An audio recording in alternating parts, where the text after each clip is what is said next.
நல்லா சுருள வெந்திருக்குது பாருங்கள், வதங்கி இருக்குது. தக்காளி வெங்காயம் எல்லாமே நல்லா வதங்கிடுது. பூண்டு எல்லாம் நல்லா வதங்கணும். மீன் குழம்புக்கு டேஸ்ட்டே வந்து இது வதங்கிறதுல தான் இருக்குது. வெங்காயம் தக்காளியெல்லாம் வதங்கிறதுல தான் இருக்குது. இப்போ வந்து நம்ம கரைச்சி வடிகட்டி வச்சுக்கிற புளி தண்ணியை ஊற்றிக்கணும். ஏற்கனவே வடிகட்டியாச்சு, இருந்தாலும் ஏதாச்சும் ஒன்று ரெண்டு கையில் அகப்படுதான்ட்டு வடிகட்டுறோம்.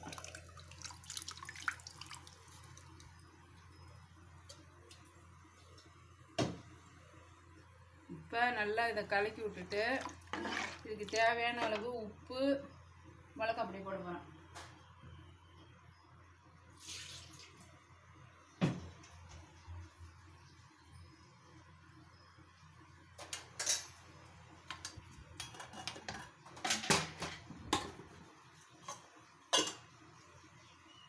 இப்போ தேவையான அளவு இது வீட்டிலே அரைச்ச மிளகாய் பொடி.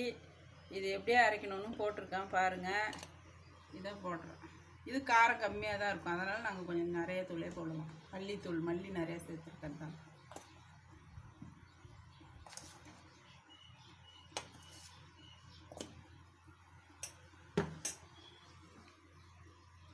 தேவையான அளவு மிளகாய் பொடி போட்டாச்சு. அடுத்தது உப்பு, தேவையான அளவு உப்பும் போட்டாச்சு. இப்போ இது நல்லா கொதிக்கிட்டோன்னுட்டு மூடி வச்சுருவோம். மூடி வச்சுட்டு மாங்காய் போடணும். மாங்காய் வந்ததுக்கப்புறம் தான் வந்து